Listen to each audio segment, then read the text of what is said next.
Кез келген адамды қорқытатын суреттер. Паранормальды құбылыстар әрқашан скептиктер мен романтиктерді қызықтырған. Кейбір адамдар табиғаттан тыс нәрселерге сенсе, басқалар сенбейді. Алайда кейде кәдімгі суреттер таңғаларлық, қорқынышты, тіпті үрейлі болуы мүмкін.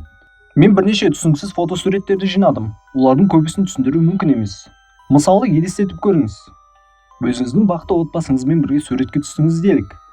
Алайда соңынан фотосуретте түсініксіз бір елес немесе әруақ көрсеңіз қандай сезімде болар едіңіз? Бұл фотосуреттегі адамдар осындай жағдайды басынан өткерді. Мүмкін сіз бұл суреттердің құпиясын ашып қаларсыз. Оны бірге анықтап көрейік. Номер 10. Куперлер отбасының суреті. Куперлер отбасының құпиясы әлі де ашылған жоқ. Техастағы жаңа үйлерінде мереке кезінде түсірілген фотода Купердің әжесі және анасы екі баламен бірге бейнеленген. Суретке түскен кезде олар ештеңені байқамаған. Бірақ кейін суретті басқан кезде олар төбеден құлап жатқан немесе ілініп тұрған фигураны көрді. Бұл бүкіл отбасына әрине өте қатты шошытты. Номері 9. Қорқынышты жарнама. Бірнеше жыл бұрын интернетте біртүрлі видео пайда болды.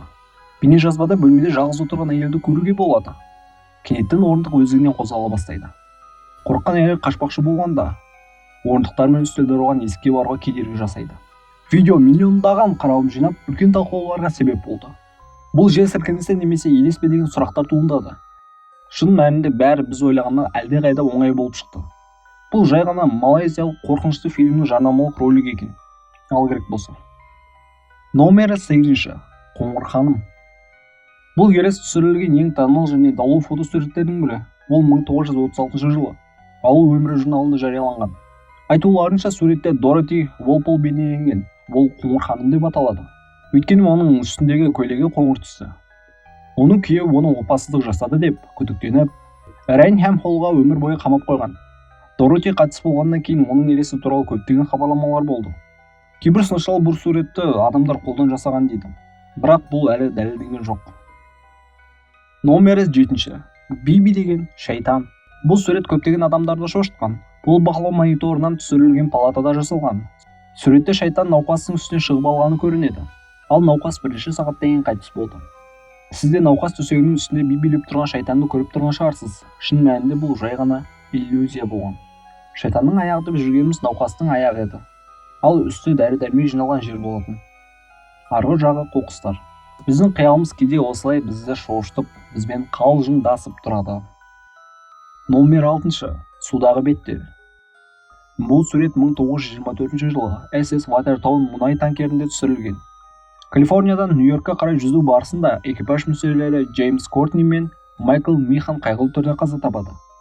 Қажетті дұғаларды оқыған соң капитан олардың денесін теңізге жерлеуді шешеді, яғни лақтырып жібермек болады. Тіпті солай жасайды. Келесі күні команда олардың жүздерін суда көріп үрейленеді, шошынады. Бұл құбылысқа байланысты бірнеше теориялар бар, бірақ олардың ешқайсысы әлі күнге дейін дәлелденген жоқ. Номері 5. Ұшатын беймәлім нысан. Бұл сурет 1962 жылы түсірілген, және оны жалған деп айыптаған, бірақ дәлелдей алмаған. 1978 жылы ЦРУ өзге ғаламшарлықтарға қатысты құжаттарды жариялады. Бұл сурет басқа материалдармен бірге шықты. Әлемнің көптеген жерлерінде өзге ғаламшарлықтарды көрдім деген куәгерлердің көп оқиғалары бар. Мүмкін бұл рас шығар, сіз қалай ойлайсыз? Пікіріңізбен бөлісіңіз. Номер 4. Артқы орындықтағы елес. Бұл фотосуретті 1959 жылы Мейбл Ченнери түсірген. Олар күйеуімен бірге Мейблдің анасының зиратына бара жатқан еді. Далаға шыға бергенде Мейбл күйеуін көлікте суретке түсіргісі келді. Кейін сурет басылғанда артқы орындықта анасының отырғанын көрді. Фотосуретті зерттеген маман мұның жалған еместігін айтқан. Сол түсірілген жылы ақ жұмбақ сурет Парад журналында жарияланған болатын. Бұл таңғаларлық оқиғаға байланысты әртүрлі теориялар мен болжамдар бар. Бірақ шындық әлі күнге дейін белгісіз. Номері 3. Ұшақтағы бейтаныс адам. Бұл сурет 1987 жылы Англияның Саммерсеттегі әскери теңіз базасында түсірілген. Әйел негізі ұшақта жалғыз отырған. Бірақ кейін ол ауа райының жылы болғанына қарамастан тоңғанын айтты. Фотоға түскен соң кейін оны шығарғанда қасында біреу отырғанын байқаған. Бұл сурет шынайы ма, әлде жалған ба? Ол жайлы әлі де шынайы сенімді дәлел жоқ. Бұл жарықтың шағылысынан пайда болған шығар. Бірақ бәрібір қорқынышты көрінеді. Келісесіздер ме?